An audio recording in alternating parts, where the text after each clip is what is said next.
드리며 시간 찬양함으로써 예배하는 시간 갖겠습니다.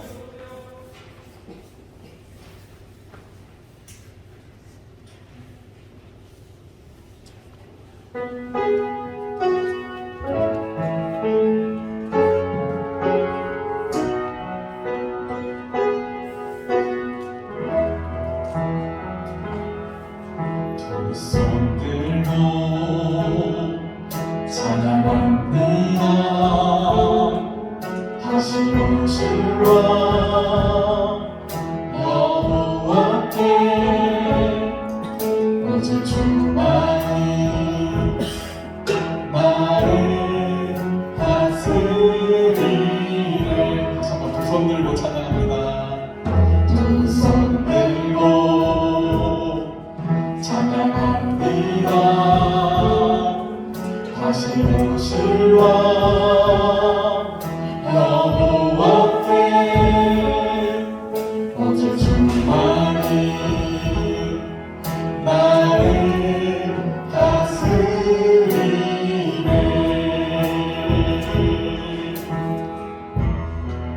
나 주님만을 섬기리.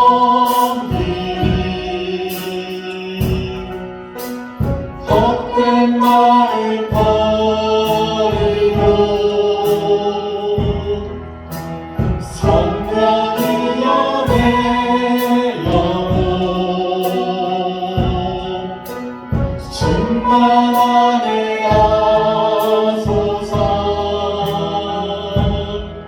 주님 앞에 내 생명 드리리라. 시간 두 손 들고 찬양합니다. 두 손 들고 찬양합니다. 다시 오실 왕 여호와께 오직 주만이 나를 다스리네. 나 주님만을 섬기리. 나 주님만을 섬기리.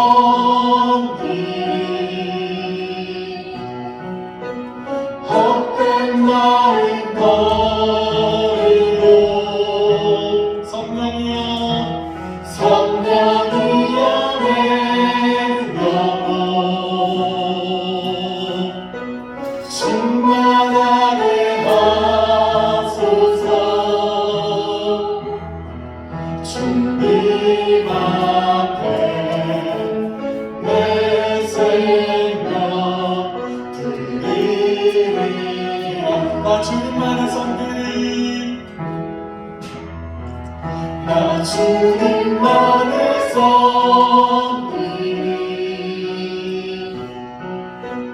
헛된 말은 버리고 성령이여 내 영혼 충만하게 하소서. 주님 앞에 내 생명 드리리라.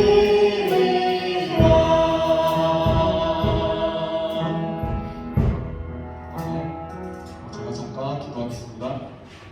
하나님 아버지, 이 시간 주님을 높여드립니다. 아버지, 날씨가 굳은 날씨지만 하나님 아버지, 이 시간 저희 기도와 예배를 드릴 때에는 정말 찬양의 뜨거운 불기로 예배를 드릴 수 있도록 해주시옵시고, 저희의 마음이 아버지 주님께 올곧이 서서 이 시간 주님만의 예배드리는 시간 갖게 하여 주시옵소서. 모든 기도 예수 그리스도의 이름으로 기도드립니다. 나의 등 뒤에서 찬양하겠습니다.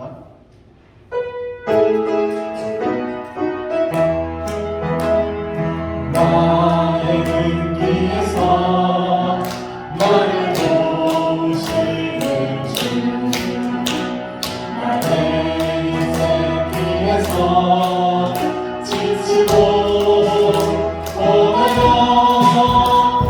내일처럼 주가 안고 싶을 때 나는 그런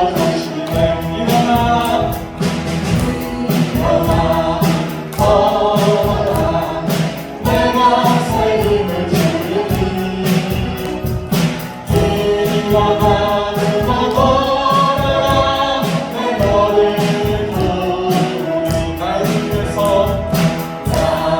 길에서 나를 도우시는 주 많은 길 가게 오직 나로 스치고 보다가 넘어질 때도 다가와 손 내미시네 일어나 걸어라 내가 새 힘을 주리니 일어나 너 걸어라 내 너를 도우리 나의 길에서 나를 도우시는 주 때때로 뒤돌아보면 여전히 계신 주 잔잔한 미소로 바라보시며 나를 재촉하시네 일어나 걸어라 내가 새 힘을 주리니 일어나 너 걸어라 내 너를 도우리 일어나 걸어라 내가 새 힘을 주리니 일어나 너 걸어라 내 너를 도우리 이 시간 신실하신 주님을 찬양합니다. 주님은 신실하고 찬양하겠습니다.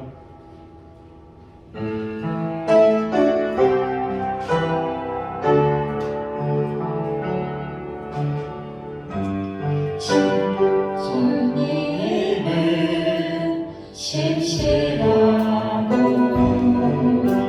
항상 거기 계시네 주 사랑은 뭐라 할까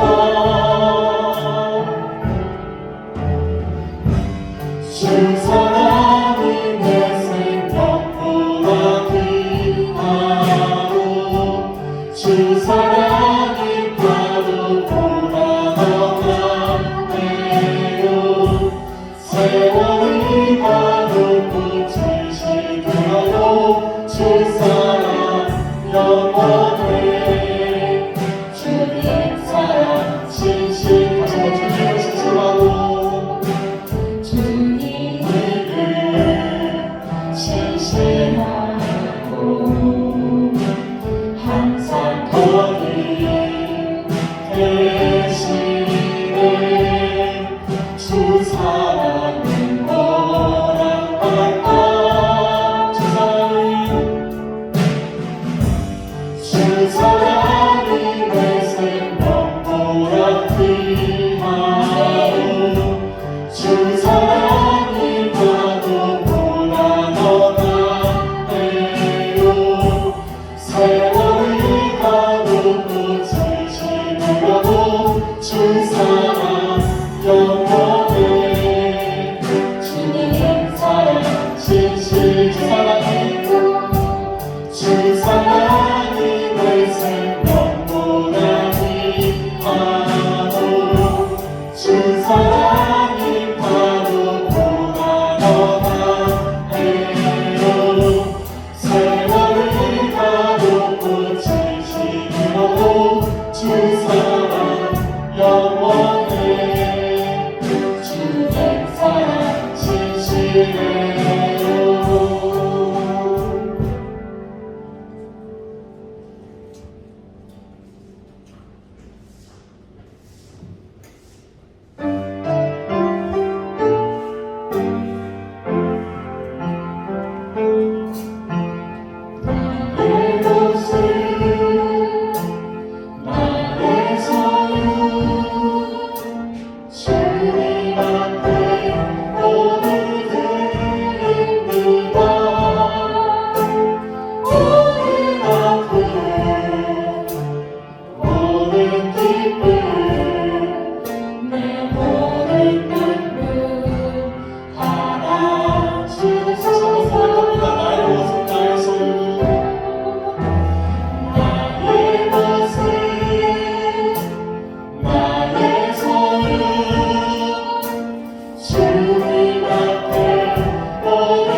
할렐루야. 하나님 말씀 보도록 하겠습니다. 하나님 말씀 마가복음 6장. 마가복음 6장 7절에서 13절 말씀입니다. 마가복음 6장 7절에서 13절 말씀입니다. 마가복음 6장 7절에서 13절 말씀입니다. 다 찾으실 줄 믿고 우리 다 함께 일어서서 주의 말씀을 경외하는 마음으로 한 절 한 절씩 이렇게 교독하도록 하겠습니다. 12 제자를 부르사 둘씩 보내시며 더러운 귀신을 제어하는 권능을 주시고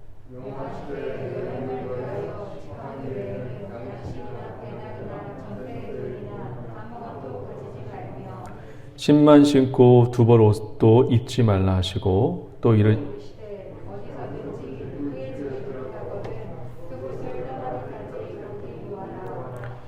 어느 곳에서든지 너희를 영접하지 아니하고 너희 말을 듣지도 아니하거든 거기서 나갈 때 발의 먼지를 털어버려 그들에게 증거를 삼으라 하시니 많은 귀신을 다 같이요 많은 귀신을 쫓아내며 많은 병자에게 기름을 발라 고치더라. 아멘. 우리 좌우 옆 분들에게 이렇게 인사하도록 하겠습니다. 주님이 지키시고 붙드십니다. 네, 주의 이름으로 사랑하고 축복합니다.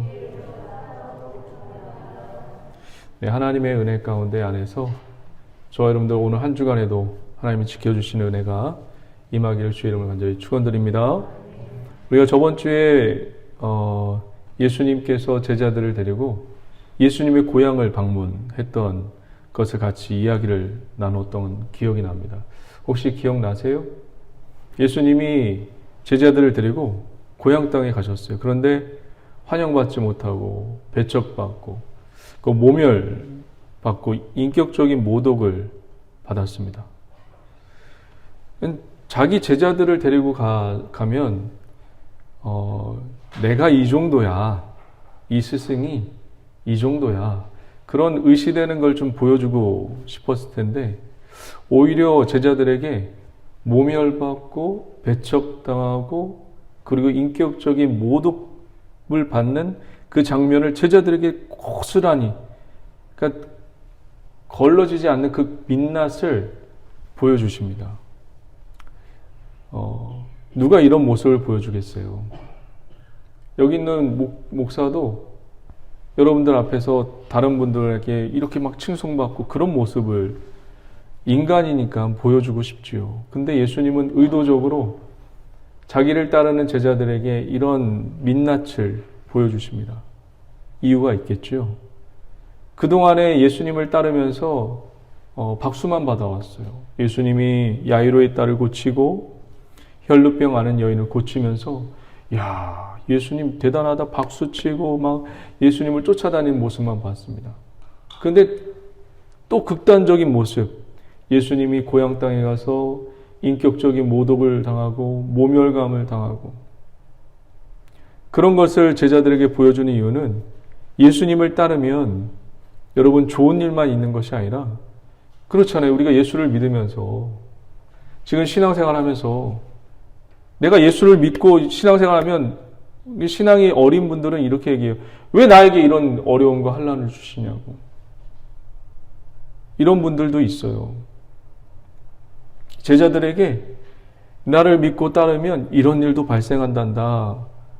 이렇게 힘들고 인격적인 모독을 당하고 박해를 당하고 모멸감을 당하고 박수갈채가 아니라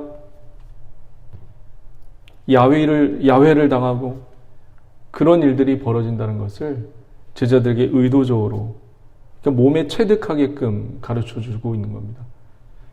우리에게 신앙생활 할 때 이렇게 목사님 말씀을 통해서 여러분 지식적으로 듣는 것도 많이 기억에 남아요. 하지만 더 기억에 남는 게 뭐냐면 아플 때 기억이 더 많이 남아요. 내가 뭔가 상처를 당하고 그럴 때 인간이라는 존재가 바로 이런 존재라구나, 이 존재구나라고 할 때 그 그런 경험을 할 때 더 많이 체득하고 깨닫게 됩니다. 그거를 몸소 제자들에게 깨닫게 해주셨어요. 나를 따르면 이런 일도 발생해. 할렐루야.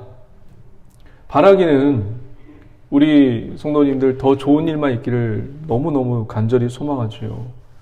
근데 예수를 믿다 보면 세상 사람들은 다 그 길로 가는데 그 길로 가지 말아야 할 그런 순간이, 결정적인 순간이 닥쳐올 때가 있습니다. 이럴 때 여러분, 세상 사람들은 다 자기의 정욕을 위해서, 자기 이생의 자랑을 위해서 쫓아가지만 이럴 때 나는 아니야. 그래도 나는 믿음을 지킬 것이고 신앙을 지킬 것이야. 라는 그런 믿음의 이런 결단도 굉장히 필요합니다. 그런 믿음의 성도님들 되시길. 이게 아주 결정적인 순간에 찾아와요. 인생에 있어서. 이럴 때 여러분 선택을, 나는 이 사람들에게 잠깐, 세상 사람들에게 잠깐 욕을 먹더라도 하나님께 영원한 칭찬을 받을 수 있는 그런 은혜가, 그것을 기쁨으로 알고 즐거움으로 사시는 우리 순복음 축소교회 성도님 되시길 주의 이름으로 간절히 축원드립니다. 할렐루야. 예수님이 또 고향을 떠났어요. 고향을 떠난 것보다는 쫓겨났죠. 그러면 예수님이 고향을 떠났으면, 쫓겨났으면 고향을 떠난 사람을 우린 뭐라고 부르죠? 나그네라고 부르죠.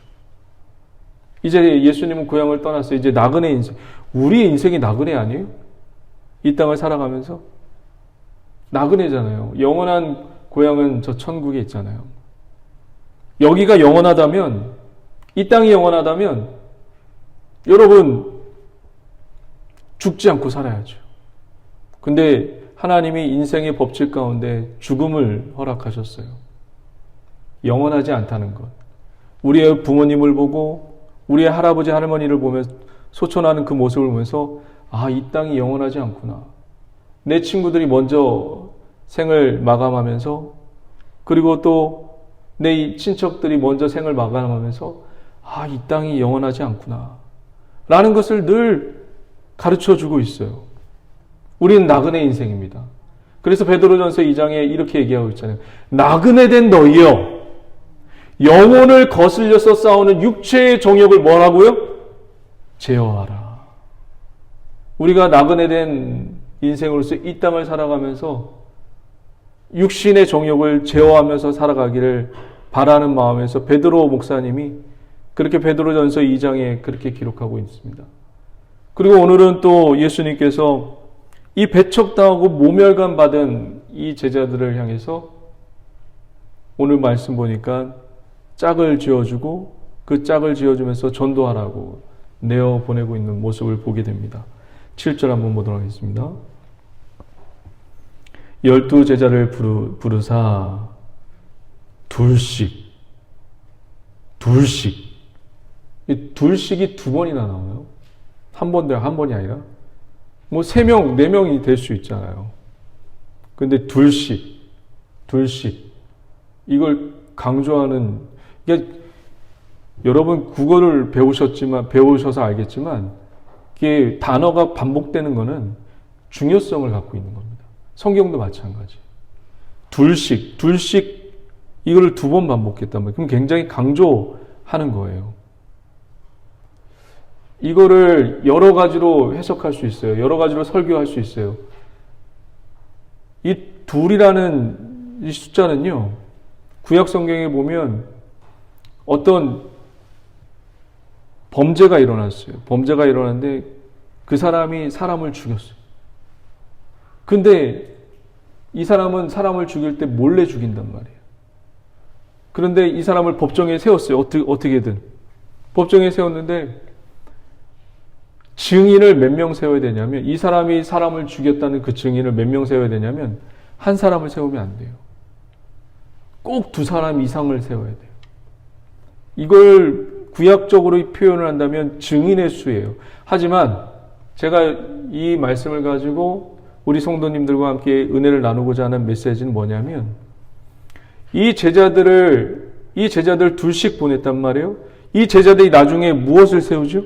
사도행전 가보면 이 제자들이 베드로와 야고보와 요한이 이 나중에 사도행전 가보면 이들을 통해서 무엇이 세워지죠? 교회가 세워져요. 교회. 이들을 또 체득시키는 거예요. 한 사람만 보내는 게 아니라 둘씩 보내요. 여러분, 이 교회가 담임 목사만 있다고 해서 교회가 이루어지나요? 이 앞에서 찬양하시는 찬양팀이나 이 글씨를 뜨는 자막 하시는 분이나 또 밑에서 봉사해 주시는 분이나 이런 게 있어야지 교회가 돌아간단 말이에요. 맞죠? 여러분, 바울 혼자만 사역을 했나요? 바울이 그렇게 능력 있는 사역을 할 수 있었던 배경은 주변에 많은 성도들과 돕는 사람들이 있었기 때문에 바울이 바울 될 수 있었던 겁니다. 바나바라는 목사님이 있었고 그 외에 소스데네라는 해당장도 있었고 디모데와 실라와 그 외에 많은 사람들이 있었기 때문에 바울이 바울 될 수 있었던 겁니다. 근데 성경을 참 보니까 우리는 이 교회는 혼자만 설 수 있는 게 아니에요. 다 같이 하나가 될 때 하나님의 시너지 효과가 그리고 하나님의 능력의 역사가 가중돼서 나타나는 겁니다. 혼자서는 안 돼요. 성경을 잠깐 볼까요? 창세기에 보시면 펴보지는 마시고요. 창세기 보시면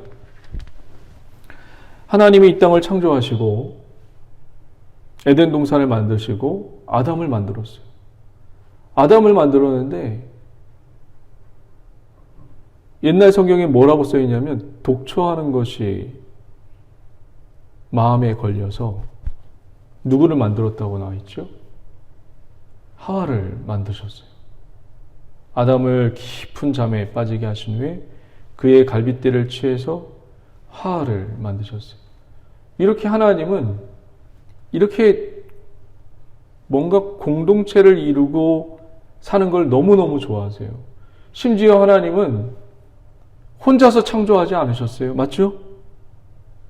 삼위 하나님이 같이 이 땅을 창조하셔서 혼자서 하지 않으셨어요. 이런 것처럼 여러분 이런 자연 만물을 한번 보세요. 얼굴 한번 보세요. 다 달라요. 내 자녀라고 해서 다 달라요. 하나님은 이렇게 다양한 걸 좋아하세요.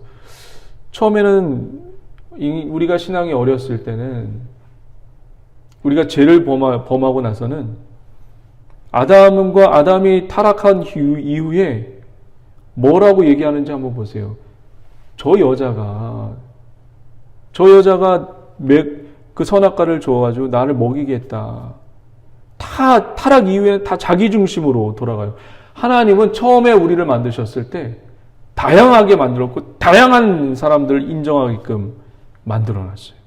이게 창조의 질서라는 거예요. 여러분 설악산을 한번 가보세요. 소나무만 있나요? 하물며 이 눈을 한번 보세요. 지금 눈이 엄청 많이 오는데 눈 하나하나 내리는 것 다 모양이 다 달라요. 이렇게 하나님은 너무너무 다양한 거를 이 다양한 것이 어울려서 사는 걸 너무너무 좋아하세요. 그래서 교회 안에서 내 목소리만 나오는 게 좋은 게 아니에요.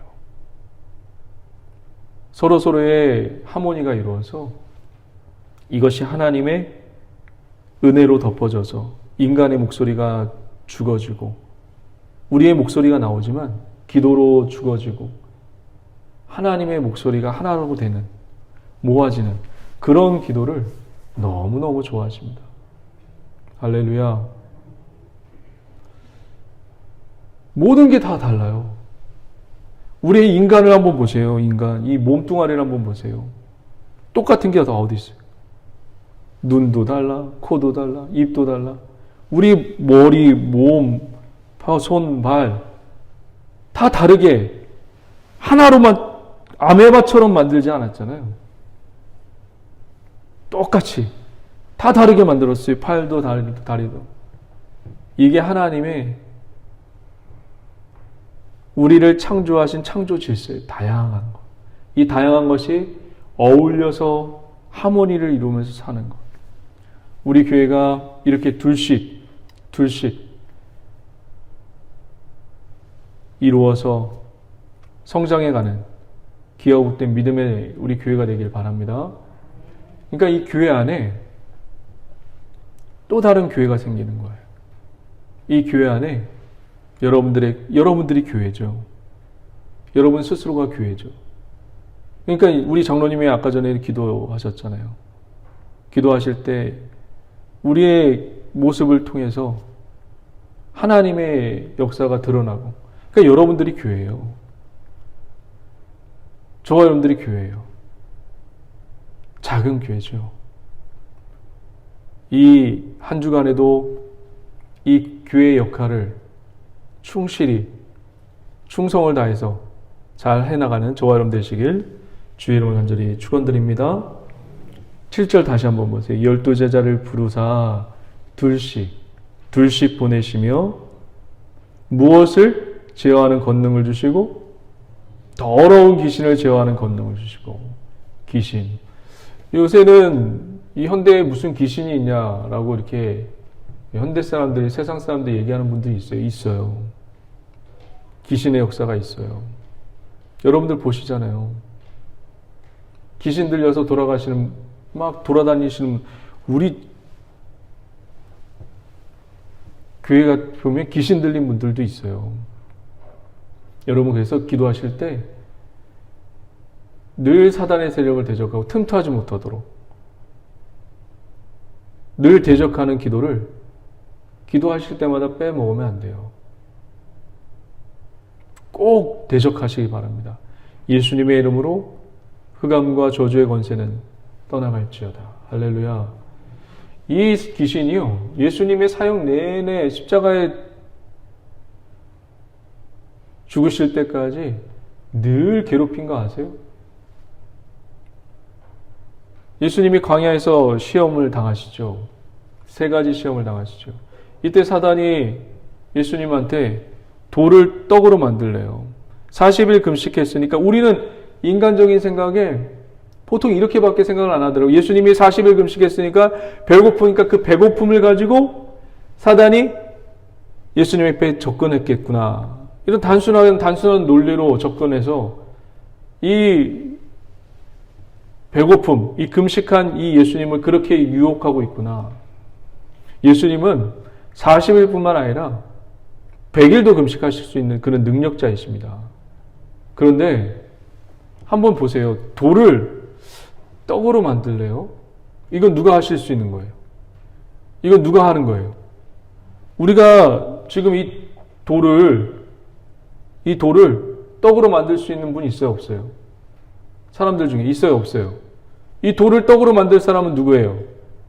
신밖에 없어요. 신. 그러니까 귀신이 예수님한테 돌을 떡으로 만들라는 얘기는 뭐예요? 그는 하나님의 아들이지만 무엇의 옷을 입고 오셨죠? 인간의 몸을 입고 오셨단 말이에요. 근데 자꾸 이 사단은 예수님한테 무엇을 요구하고 있는 거예요? 하나님의 아들인 신으로 돌아가라. 하나님의 아들인 신으로 돌아가라. 그러면 십자가에서 신의 모습으로 돌아가시는 거예요. 신으로 살다가 신으로 돌아가는 거예요.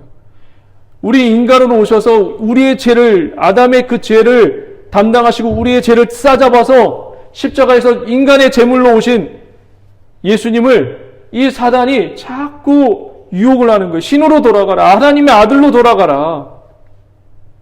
신으로 살아라. 못하러 그렇게 인간의 감정과 인간의 아픔을 느끼면서 살아가느냐. 신적인 능력자로 살아가라. 그렇게 계속 유혹하는 겁니다. 근데 예수님이 그렇게 하실 수 있는데도 불구하고 하지 않으셨죠. 이게 능력이에요. 할 수 있는데 하지 않는 게 능력이에요. 여러분이 돈이 있는데 예를 든다면 여러분 돈이 많아요. 예를 든다면 돈이 많은데 이 돈이 많은데 다 하고 싶죠. 예를 들면 극단적인 예예요. 마약도 할 수 있죠. 돈이 있으니까. 그런데 안 하는 거예요. 왜? 우린 그리스도의 자녀이기 때문에. 할렐루야. 할 수 있는데 안 하는 것. 이게 능력이에요. 죄를 범할 수 있어요. 충분히. 근데 안 하는 것. 이게 능력입니다. 능력자가 힘이 센 게 능력자가 아니에요. 성경에서 말하는 능력자는 할 수 있어요. 돈이 있고 힘도 있어요. 인간적인 힘이 있어요. 하지만 하나님 때문에 안 하는 거예요. 세상 사람들처럼 살지 않는 거예요. 이게 성경에서 말하는 능력을 입은 사람들입니다. 이해가 되실 줄 믿습니다. 할렐루야. 자, 한번 그 다음에 볼게요.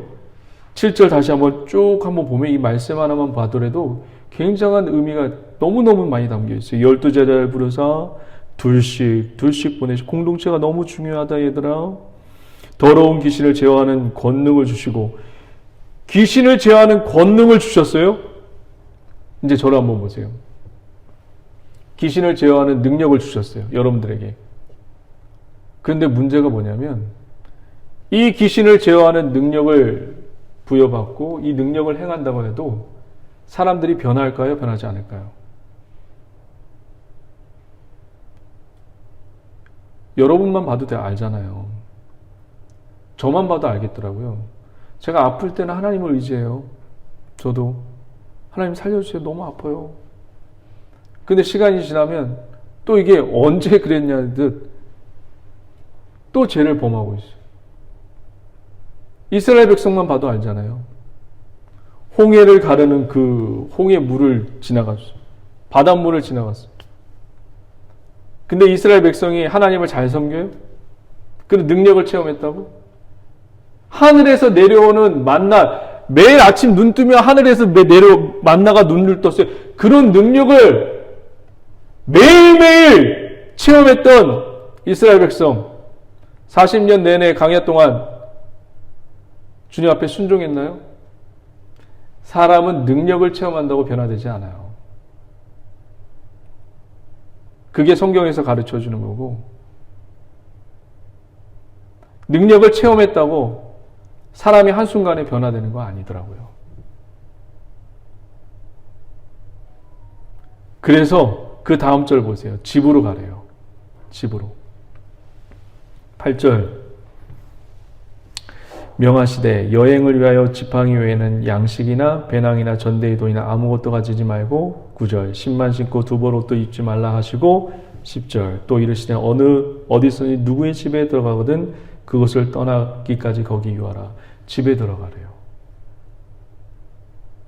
능력을 갖고 집에 들어가서 집에 있는 사람을 아니죠. 여러분들 지금 예배를 끝나고 집에 가실 텐데, 집에 가시면 어떻게 하고 지내죠? 지금은 옷을 깨끗하게 입고 자세를 갖추고 있지만 집에 가면 가장 편해요. 나의 가장 적나라한 모습이 어디서 보이죠? 집에서 보여요. 나의 적나라한 모습이 집에서 보인다고요. 집으로, 이 능력을 갖고 집으로 가라는 얘기는 뭐예요?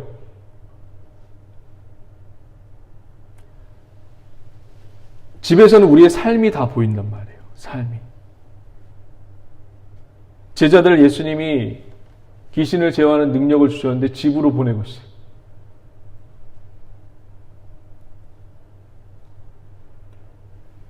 집으로 보내고 있는 것은 뭐예요? 능력을 보이라는 얘기가 아니죠. 그러면 무슨 얘기예요? 내 삶을 보이라는 얘기예요. 이 목사의 삶, 장로님의 삶, 권사님의 삶, 집사님의 삶을 보이라는 겁니다. 능력으로 사람이 변화되지 않더라고요.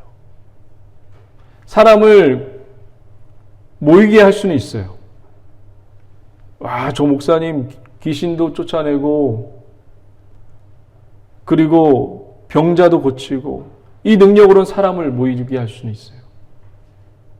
하지만 그 사람을 삶을 바꾸는 것은 능력이 아니라 삶입니다. 저와 여러분들의 삶이에요. 저와 여러분들의 삶이 사람을 변화시킵니다. 자녀를 변화시키고 내 아내를 변화시키고 남편을 변화시키고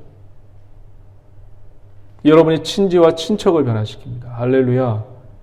그런 삶의 성장함과 성숙함이 우리 순복음 속초교회 성도님들 가운데 하나하나씩 임하기를 주의 이름으로 간절히 축원드립니다. 8절 한번 보도록 하겠습니다. 8절. 명하시되 여행을 위하여 지팡이 외에는 양식이나 배낭이나 전대의 돈이나 아무것도 가지지 말며. 무슨 얘기예요? 여행을 위하여 지팡이 외에는 양식이나 배낭이나 전대의 돈이나 아무것도 가지지 말래. 아무것도. 무슨 얘기죠? 전도를 위해서 하나님의 말씀대로 사는 그 능력을 위해서 그 길을 위해서 길 떠나는 그 사람들 전도자들을 위해서 하나님 뭐라고 얘기하는 거예요? 이 말씀이 뭐예요? 이 메시지가 내가 책임지겠으니 너 아무도 의지하지 말라는 얘기예요. 내가 너를 책임질게. 그러니까 너는 앞으로 이 삶을 사는데 다른 어느 누구도 의지하지 마. 내가 책임질게. 그리스도가 책임질게. 이 얘기입니다. 저와 여러분들이 하나님이 책임지시고 그리스도가 책임지시고 성령님이 책임지시는 그런 은혜와 인생들 되시길 주의 이름 간절히 축원드립니다. 이스라엘 백성을 하나님이 광야로 40년 동안 내보냈어요. 무엇을 배우게 하시려고 하는 거죠? 40년 동안? 지금 우리를 지금 몇십 년 동안 이렇게 삶을 살게 하게 하시고 생명을 연장시켜 주고 있어요. 저는 이렇게 생각해요. 우리에게 생명을 연장시켜 주시고 그리고 이 시간 동안 살게 하신 하나님의 배려는 무엇이냐면 나를 더 의지하라고 이 세상에서 하나님을 더 의지하라고 그런 기회를 주시는 시간이라고 저는 생각합니다. 의지할 게 더 많은 거죠. 지금보다 더 하나님을 의지할 수 있는 그런 믿음의 자녀 되시길 주의 이름을 간절히 축원드립니다. 할렐루야. 10절 한번 볼까요? 10절. 다 같이 한번 이 말씀 한번 읽어봅니다. 10절 다 같이 시작.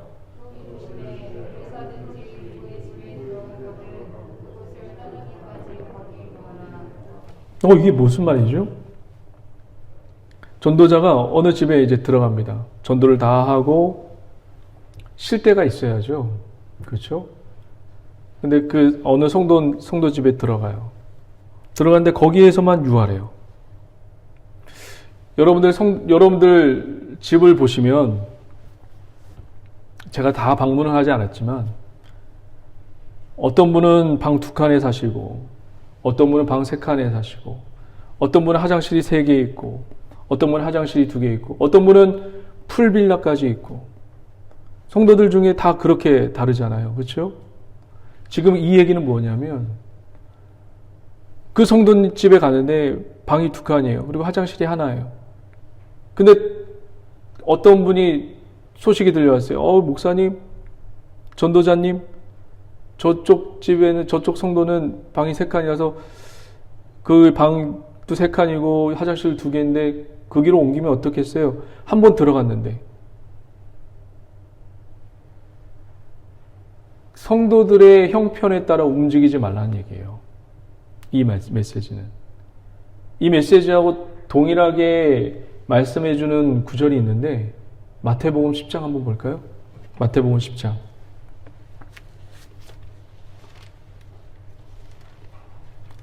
마태복음에서는 이 메시지를 좀 다른 시각에서 좀 더 이렇게 풀어놓고 있는데 10절 한번 볼까요? 10절.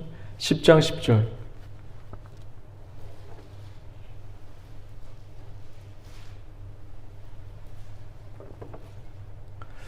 10장 10절. 마태복음 10장 10절. 여행을 위하여 배낭이나 두벌 옷이나 신이나 지팡이를 가지지 말라. 이는 일꾼이 자기의 먹을 것을 받는 것이 마땅함이라. 어떤 성이나 마을에 들어가든지 그 중에 합당한 자를 찾아내어 너희가 떠나기까지 거기서 머물라. 여기서 합당한 자, 합당한 자의 집에 들어가래요. 여기서 합당한 자가 누구일까요? 여기서 합당한 자, 경제적으로 넉넉한 자를 의미하지 않아요. 돈이 많은 자를 의미하는 것도 아니고 잘 사는 그런 자를 얘기하지도 않아요. 성경에서 합당한 자는 누구냐면 네가 전하는 그리스도의 그 가치관과 철학과 도와 그 말씀을 같이 누릴 수 있는, 거기에 아멘하고 따를 수 있는 자가 합당한 자예요. 할렐루야. 그런 자와 그런 자의 집에 들어가라는 얘기예요. 경제적인 논리에 따라서 움직이지 말고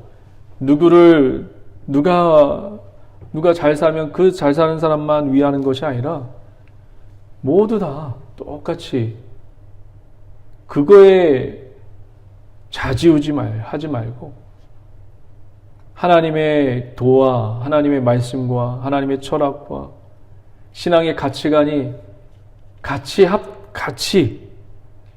그 전도자가 그렇게 얘기하면 그것을 따를 수 있는 자의 그 집이 합당한 자라는 겁니다. 그 집에 머물라는 거예요. 여기 있는 목사가, 여러분, 여기 우리 성도님들이 돈 많은 자들만 사랑하고, 쉽게 얘기하는 거예요. 가난한 자는 나 몰라 하고, 그러면 되겠습니까? 이게 교회가 되겠어요? 그렇잖아요. 지금 그걸 얘기하는 겁니다. 차별 없이 대하라. 우리가 하나 될 수 있는 것은, 우리가 이렇게 말씀 안에서 하나 될 수 있는 것은 말씀을 듣고 또 같은 신앙을 고백하고, 이 목사가 부족하지만 성경대로 본질을 따라가려고 하고, 여러분들도 부족하지만 이 부족한 종을 따라오고 있고 본질을 회복하려고. 본질이 도대체 뭐예요? 예배예요. 예배, 말씀, 기도, 찬양이에요. 이거 외에 다른 걸 추구하는 건 본질에서 벗어나는 거예요. 왜 이스라엘 백성이 망한 줄 아세요? 말라기에 보면 예배 때문에 망했어요.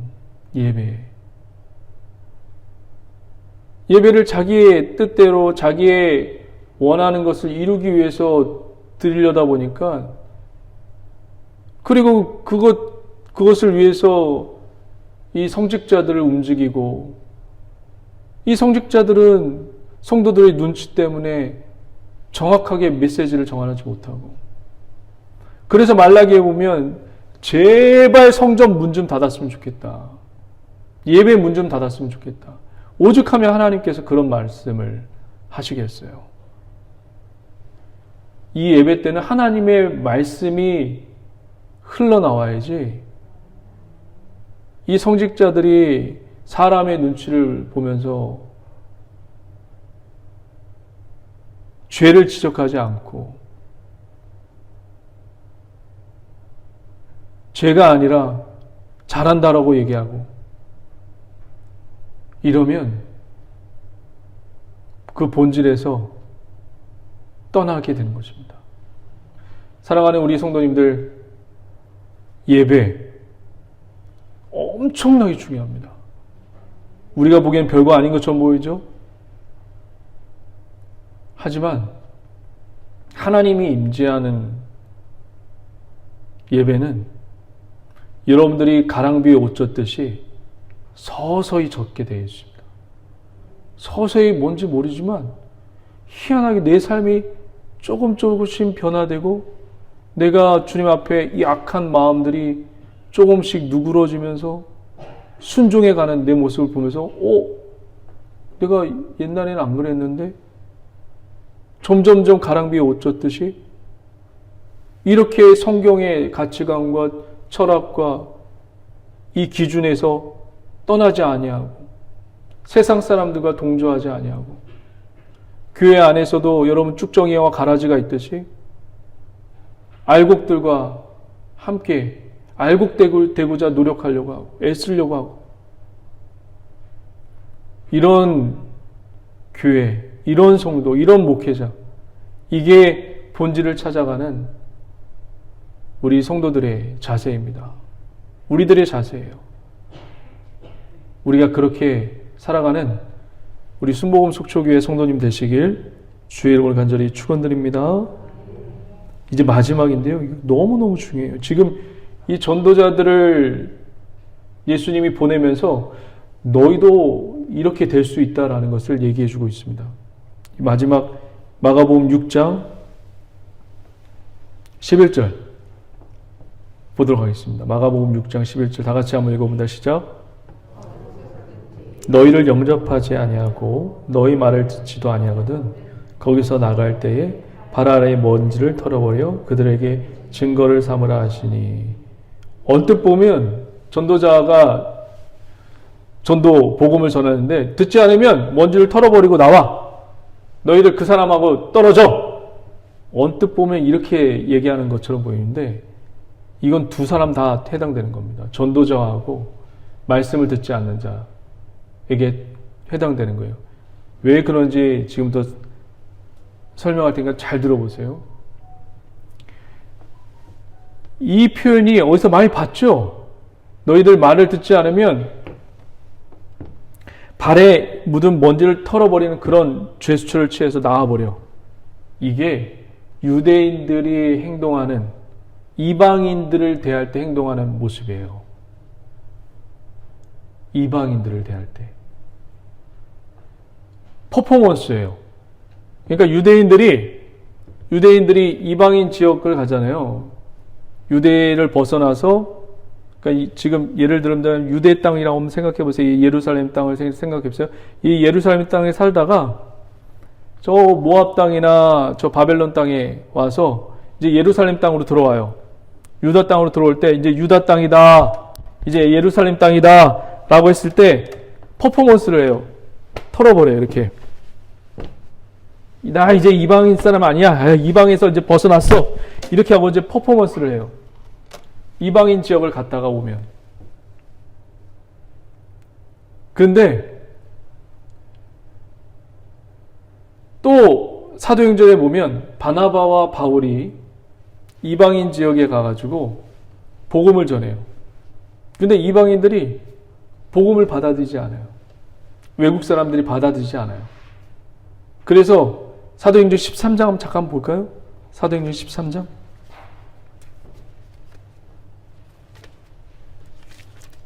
사도행전 13장에 보면 이 바나바와 바울이 퍼포먼스를 해요. 또 발에 먼지를 털어버려요. 한번 볼까요? 사도행전 13장 50절.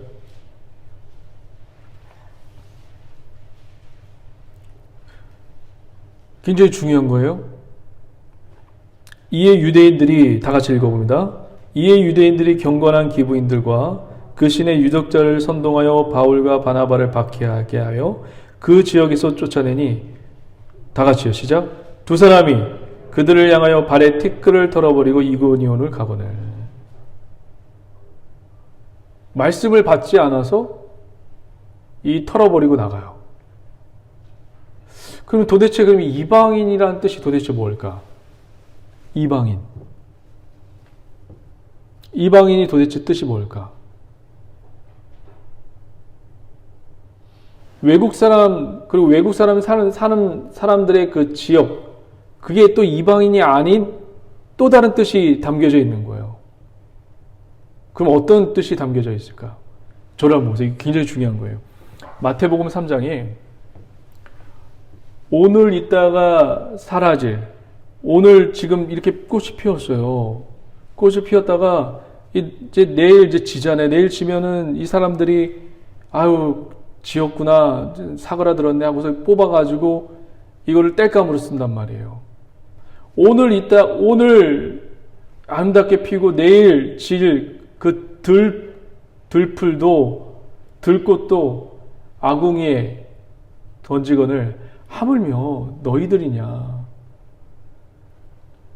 이렇게 이 들풀도 이 하나님이 아끼시거늘 하물며 너희들이겠느냐. 먹을 것, 마실 것, 입을 것 염려하지 마라. 이건 다 누가 염려하는 거라고 얘기하고 있죠? 이방인이 염려하는 거라고 나와 있어요. 그럼 그 이방인은 도대체 무슨 뜻이에요? 마태복음 3장 한번 가보겠습니다.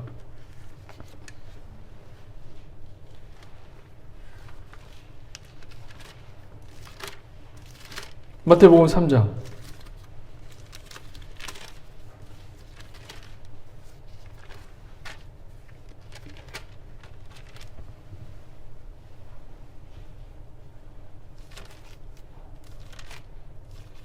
죄송합니다. 6장이네요.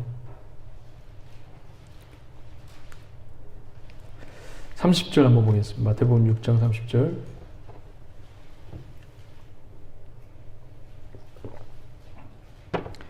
다 같이 한번 읽어볼까요? 오늘 있다가 내일 아궁이에 던져지는 들불도 하나님이 이렇게 입히시거든 하물며 너희일까 보냐 믿음이 작은 자들아. 그러므로 염려하여 이르기를 무엇을 먹을까 무엇을 마실까 무엇을 입을까 하지 말라. 이는 다 뭐라고요? 이방인들이 구하는 거래요. 그러니까 이방인이 외국 사람이 아니에요. 유대 사람이 아닌 다른 사람을 얘기하는 게 아니에요. 그 여기서 말하는 이방인은 누구예요? 하나님 없이도 살아가는 사람, 내 힘으로 먹고 살 수 있는 사람, 그 사람들이 이방인이에요. 하나님을 의지하지 않고 내 힘으로 먹고 살 수 있는 그런 사람들이 성경에서 말하는 또 다른 이방인입니다. 근데 이 전도자가 발에 티끌을 떠는 그런 퍼포먼스를 했어요. 이방인. 그러니까 이 전도자도 마찬가지고 이 말씀을 받아들이는 사람도 마찬가지고 언제든지 우리 이방인이 될 수 있어요. 무슨 얘기인지 아시겠어요? 여러분들이 오늘은 말씀을 듣고 나가서 복음을 전한다고 할지라도 하나님을 의지하지 않고 자기의 힘을 믿고 살아가면 언제든지 우리 믿는 사람도 이방인이 될 수 있다는 얘기예요. 그러니까 이 메시지는 어마어마한 메시지예요. 예수님이 전도자들에게 잘해라 잘해라 능력을 줬지만 전도자에게도 해당되고 또 누구에게도 해당되고 말씀을 받고 말씀을 영접한 이 사람들에게도 해당되는 거대한 메시지입니다. 우리는 언제든지 이방인이 될 수 있어요. 하나님 없이도 살 수 있고 내 힘을 의지할 살 수 있는 그런 이방인이 될 수 있는